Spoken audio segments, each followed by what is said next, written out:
श्री सद्गुरुचरित्र भक्ती विवरण अध्याय 38 अन्नपूर्तिका द्विज चतुसहस्र भोजन नाम। श्री गणेशाय नमः। श्री सरस्वते नमः। श्री सद्गुरुभ्यो नमः।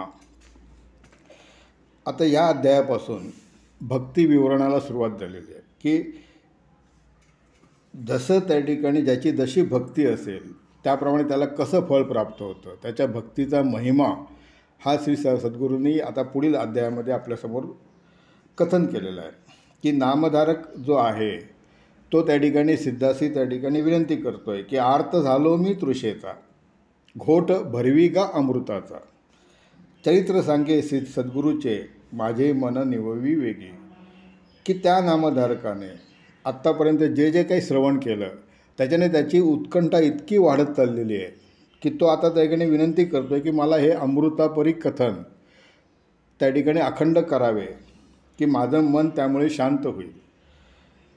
त्यावेळेस सिद्ध त्याला सांगतो की तुझं करिता आम्हासी लाभ जोडे परियसी, आठवली कथा सुरसी विचित्र एक झाले असे.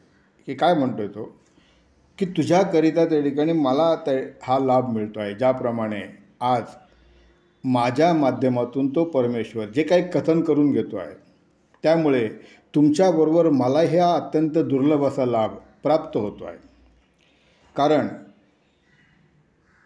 आज जो काही संकल्प सद्गुरू कृपेनं माझ्याकडून घडला गेला की सद्गुरू चरित्राच्या विवरणाचा, त्या संकल्पामुळे आज तुमच्याबरोबर माझेही त्या ठिकाणी भाग्य उजळून निघालेले आहे की जितके आपण श्रवण करू, जितकं आपण कथा ऐकू वाचू, तेवढं त्या ठिकाणी आपलं आयुष्य हे सहज सोपं आणि सुंदर व्हायला मदत होते.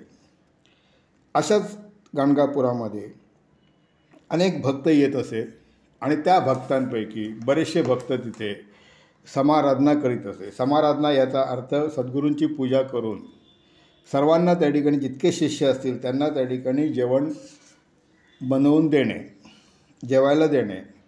की अशा गाणगापुरामध्ये एक भास्कर नावाचा गरीब असा एक ब्राह्मण तो येतो.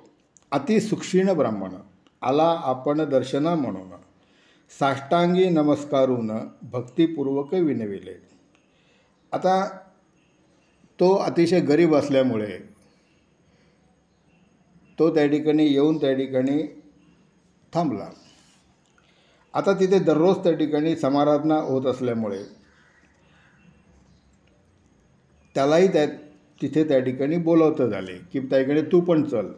आता तो ब्राह्मण जर बघितलं तर तो कसा आला होता, तर संकल्प करूनही तो ब्राह्मण श्री सद्गुरूशी भिक्षा करवीन आपण, सवे सोपस्कार घेऊन आला होता परियेसा.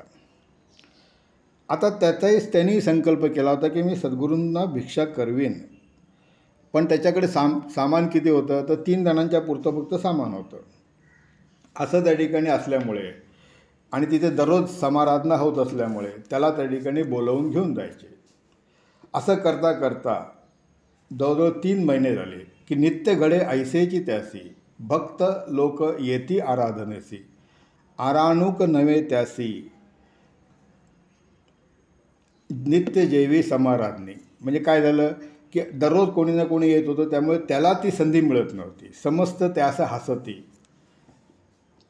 आता झालं कसं की सगळ्यांपर्यंत ती बातमी पोचली की त्याच्याकडे एवढं थोडंसंच आहे समाराधनेकरता, की समस्त त्यास हसती, पहा हो समाराधनेसी आयती, घेऊन आला असे भक्ती आपण जेवी नित्य समाराधनी. म्हणजे एक चेष्टेचा विषय झाला तो की प्रत्येकजण काय करत होता की चांगलं त्या ठिकाणी दररोज करत होता, सगळेजण जेवत होते. पण ह्याच्याकडे जर बघितलं तर काय होतं, एक थोडंसं त्या ठिकाणी जेवण होतं.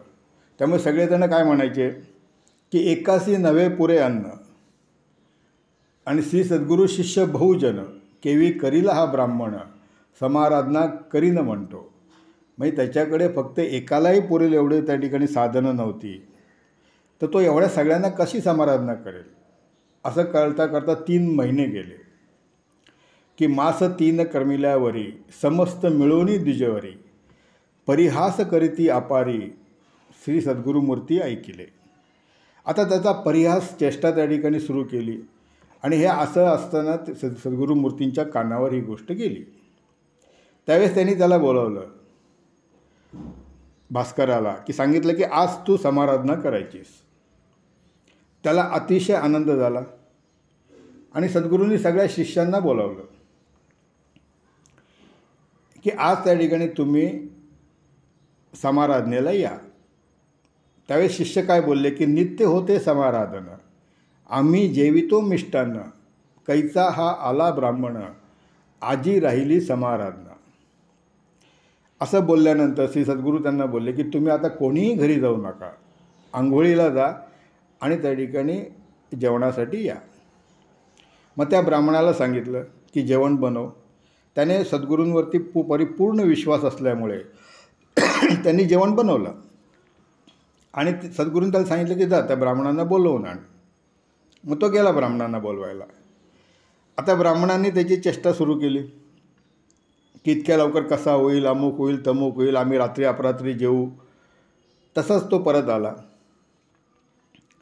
आणि मग ब्राह्मणाने सगळी गोष्ट त्या ठिकाणी सद्गुरूंना कथन केली. त्यावेळेस सद्गुरू बोलले की मी आता सहपंक्तीने ब्राह्मणांबरोबर बसणार आहे, त्यांच्या पंक्तीमध्ये बसणार आहे जेवायला. आता तू आम्हाला त्यांच्या सहित त्या ठिकाणी वाढ. त्यावेळेस ब्राह्मण बोलला की म्हणे ब्राह्मण म्हणे श्री सद्गुरूसी, जो निरोप द्याला आपणासी, तोची निरोप माझे शिरसी, ब्राह्मणांसहित जेवू वाढीन. की मी तुम्हाला ब्राह्मणांबरोबर जेवायला वाढतो, की जो तुम्ही मला जसं सांगाल तसं मी करेन. ब्राह्मण मनी विचारी. मी तो विचार करायला लागला की सद्गुरू पुरुषावतारी आहेत, परमेश्वर आहेत, त्यामुळे ते आपलं वाक्य सत्य करतील. त्यांच्या बोलण्यामधलं पाठीमागचा मर्म आपल्याला जरी नाही कळाला तरी ते अवतार असल्यामुळे परमेश्वराचे सत्य करतील. मग तो सांगतो की त्या ठिकाणी सगळे ब्राह्मण माझ्या बोलण्याची चेष्टा करत आहेत. असं म्हटल्यानंतर सद्गुरूंनी दुसऱ्या शिष्याला सांगितलं की त्यांना ताबडतोब जेवायला बोलवा. आणि सगळे आल्यानंतर मग 4 सहस्त्र त्या ठिकाणी पत्रावळ्या त्या ठिकाणी वाढायला सांगितल्या, मांडायला सांगितल्या. त्यावेळेस बरेच जण बोलायला लागले की आम्हा इतुके ब्राह्मणांसी, की एक एक शीत नये वाट्यासी, आमंत्रण सांगावया न लाजसी, नमस्कारितोसी घडी घडी.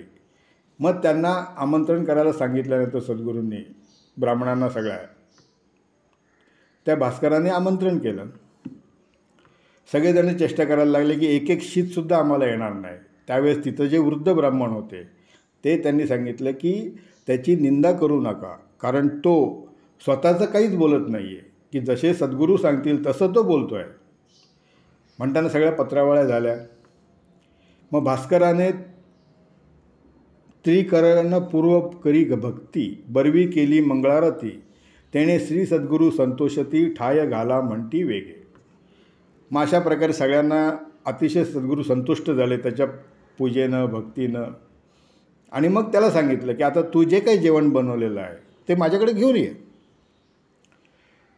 ते आणल्यानंतर त्याने काय केलं की आपल्या जे वस्त्र होतं ते त्याच्यावरती झाकलं आणि कमंडलूतलं उदक घेऊन त्याच्यावर शिंपडलं आणि त्या ब्राह्मणाला सांगितलं की आता हे अन्न तू उघडू नकोस, तसंच वाढ. तूपसुद्धा त्या ठिकाणी घाटात घेऊन त्या ठिकाणी सगळ्यांना वाढ. आता लोकही बघत होती आणि मग तो भास्कर त्याप्रमाणे वाढायला त्याने सुरुवात केली. आता जितकं तो वाढत होता तितकं ते परत भरत होतं. मग बाकीच्याही त्या ठिकाणी शिष्यांना सद्गुरूंनी सांगितलं की सगळ्यांनी त्याला मदत करा. मग सगळेजण त्या ठिकाणी मदत करून सगळ्यांची जेवणं झाली. मग सद्गुरूंनी सांगितलं की तुम्ही आता जे शिष्य होते, जे बोलत होते, त्यांना सांगितलं की तुम्ही तुमच्या सगळ्या घरच्यांना त्या ठिकाणी जेवायला बोलवा. तेही जेवून गेले. मग शूद्र जे होते त्यांनाही त्या ठिकाणी स्त्रिया पुत्रांसकट बोलावलं, तेही जेवून गेले. मग श्री सद्गुरूंनी ब्राह्मणाला विचारलं की आता ग्रामात कोण राहिलेलं आहे गावामध्ये. त्यावेळेस अंत्यजे राहिलेले होते. मग त्यांनाही त्या ठिकाणी बोलावलं आणि अशा प्रकारे गावातील प्रत्येक जण जेवून गेला. की प्राणी मात्र नाही उपवासी, सर्व जेवले परियसी, मग निरोपित त्या द्विजासी, भोजन तुवा करावे. मग त्या ब्राह्मणास सांगितलं की आता तू भोजन कर. त्यावेळेस त्याने बघितलं की जेवढं त्याने शिजवलेलं होतं अन्न तेवढं पूर्णपणे शिल्लक होतं. मग तो स्वतः आनंदाने जेवला आणि मग सद्गुरू बोलले की आता जे काही राहिलेलं आहे ते तू त्या ठिकाणी संगमावरती जळामध्ये त्या ठिकाणी टाक, की जेणेगुणे त्या जळातले पाण्यातले जे जलचर आहेत तेही त्या ठिकाणी तृप्त होतील. अशा प्रकारे सद्गुरूंनी त्याच्याकडून समाराधना करून घेतली. म्हणजे ज्याप्रमाणे की पांडवांकडे दुर्वास गेले होते अरण्यामध्ये वनवासात असताना, त्यावेळी जसा श्रीकृष्ण धावून गेला त्याचप्रमाणे सद्गुरू त्या भास्कराच्या त्या ठिकाणी मदतीला धावून आले. असं अपूर्व घडलेली घटना प्रत्येक जणाच्या मुखामध्ये त्या ठिकाणी त्या गावामध्ये होती. की जसं त्या ठिकाणी बोलत होते की त्रिविक्रमाला विश्वरूप दाखवलं, वांद महिषीला दुःखी केलं, एका पतिताच्या मुखातून वेद म्हणविले. म्हणजे असं त्या ठिकाणी सगळ्या कथा घटना त्या ठिकाणी प्रत्येकजण बोलता झाला.